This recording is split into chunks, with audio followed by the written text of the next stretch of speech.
Welcome to billionaire seeds. இன்னைக்கு நாம old FD rate vs 2026 FD rate எப்படி இருக்குன்னு பார்க்கலாமா? எஃப்டி இன்ட்ரெஸ்ட் எப்படி காலத்துக்கு ஏத்த மாதிரி ஆர்பிஐ ரூல்ஸ்க்கு ஏத்த மாதிரி சேஞ்ச் ஆகுது அப்படின்றத தெரிஞ்சுக்கலாம். வாங்க வீடியோக்குள்ள போலாம். எஃப்டி அப்படின்னு நமக்கு ஆல்ரெடி தெரியும். பிக்சட் அமௌண்ட் பிக்சட் டென்யூருக்கு பிக்சட் இன்ட்ரெஸ்ட் ரேட்ல பிக்சட் டெபாசிட்ல டெபாசிட் பண்றது தான் எஃப்டி. ஃபார் எக்ஸாம்பிள் இப்போ பர்சன் 1 lakh rupees 7% இன்ட்ரெஸ்ட்டுக்கு 1 year டென்யூருக்கு டெபாசிட் பண்றாரு அப்படின்னா அந்த 1 year எண்ட்ல அந்த 7% 1 lakh rupeesக்கு 7% இன்ட்ரெஸ்டோட சேர்த்து 1,07,000 அவருக்கு கையில கிடைக்கும். இதுதான் FD. Safe plus predictable income is equal to fixed deposit FD. World FD interest rates versus 2026 FD interest எப்படி இருக்குன்னு பாத்துடலாமா? FD interest history India trend 2000ல 10%ல இருந்து 12% வரைக்கும் இன்ட்ரெஸ்ட் கிடைச்சது. 2005ல 8%ல இருந்து 9% வரைக்கும் இன்ட்ரெஸ்ட் கிடைச்சது. 2010ல 7.5%ல இருந்து 9% வரைக்கும் இன்ட்ரெஸ்ட் கிடைச்சது. 2015ல 7% to 8.5% வரைக்கும் ரெடியூஸ் ஆச்சு. அண்ட் தென் 2020ல 5.5% to 7% ரெடியூஸ் ஆச்சு. அண்ட் தென் 2023ல ஸ்லைட்லி ஹையர் 6%ல இருந்து 7.5% வரைக்கும் ஸ்லைட்டா ஒரு ஹையர் கொடுத்தது.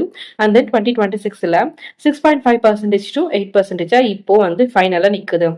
முக்கியமான பாயிண்ட் என்னன்னா இன்ட்ரெஸ்ட் கிராஜுவலா டிக்ரீஸ் ஆச்சு. அதுக்கப்புறம் ரீசெண்ட் இயர்ஸ்ல திரும்பியும் ஸ்லைட்டா இன்க்ரீஸ் ஆச்சு. ஏன் இந்த சேஞ்சஸ்னு தெரிஞ்சுக்கலாமா? எஃப்டி இன்ட்ரெஸ்ட் ரேட் சேஞ்ச் ஆக ஆர்பிஐ மெயினான ரீசனா இருக்கு. ஆர்பிஐயோட இன்ட்ரெஸ்ட் இன்க்ரீஸ் ஆச்சுன்னா பேங்க் எஃப்டியோட இன்ட்ரெஸ்ட் கூட இன்க்ரீஸ் ஆகும். ஆர்பிஐ இன்ட்ரெஸ்ட் ரேட் குறைஞ்ச பேங்கோட எஃப்டி ரேட்ஸும் குறையும். இன்ஃபிளேஷன் அதிகமா இருந்தா இன்ட்ரெஸ்ட் ரேட் கூட அதிகமா இருக்கும். எக்கனாமிக் growth ஸ்லோவா இருந்தா இன்ட்ரெஸ்ட் யூஸ்வலா குறையும். இந்த ரீசன்ஸ்க்காக தான் which means repo rate, RBI repo ரேட்னு சொல்லுவாங்க. அந்த RBI repo rate, inflation and economic growth இந்த மூணையும் பேஸ் பண்ணி தான் எஃப்டியோட இன்ட்ரெஸ்ட் ரேட் சேஞ்ச் ஆகுது. இதெல்லாம் ஹையர் ஆச்சுன்னா எஃப்டியோட இன்ட்ரெஸ்ட் ரேட் ஹையரா இருக்கும். இதெல்லாம் லோவர் ஆச்சுன்னா எஃப்டியோட இன்ட்ரெஸ்ட் ரேட் லோவர் ஆக வாய்ப்பு இருக்குது. FD interest rate 2026 latest range எப்படி இருக்குன்னு தெரிஞ்சுக்கலாமா?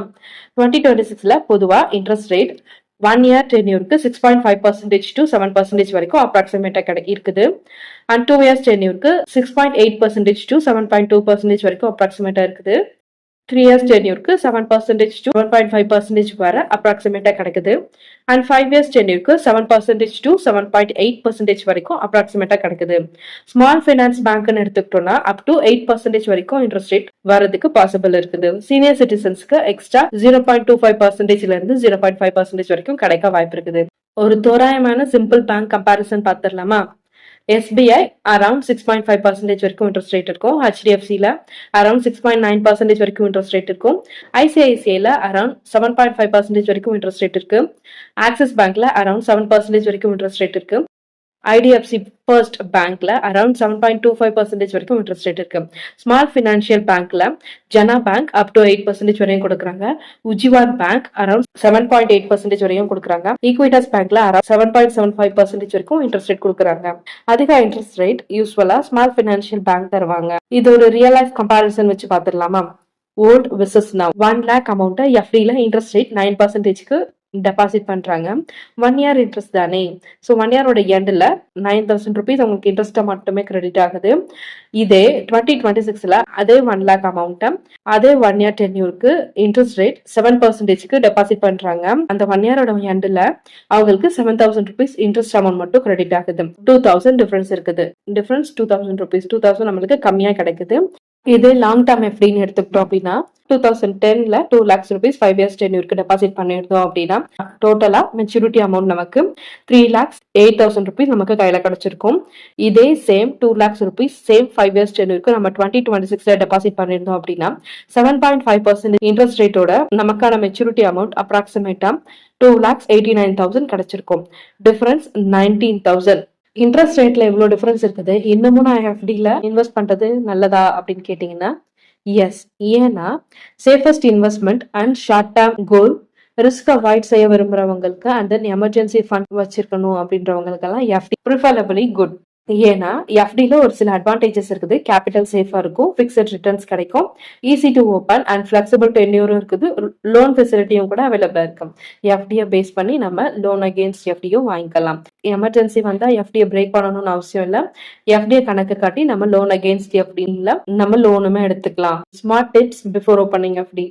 இன்ட்ரெஸ்ட் கம்பேர் பண்ணுங்க. ஒரு பேங்க்ல மட்டும் இல்ல, நிறைய பேங்க்ஸ்ல போய் செக் பண்ணுங்க. லாங் டேர்ம்க்கு ஸ்பிளிட் எஃப்டியா போடலாம், விச் மீன்ஸ் ஒரே பேங்க்ல இல்லாம டிஃபரெண்ட் பேங்க்ஸ்ல போட்டு வைக்கிறது ரொம்ப நல்லது. சீனியர் சிட்டிசன்ஸ்க்கு எக்ஸ்ட்ரா பெனிஃபிட்ஸ் இருக்கும், அதையும் செக் பண்ணுங்க. Future FD interest prediction.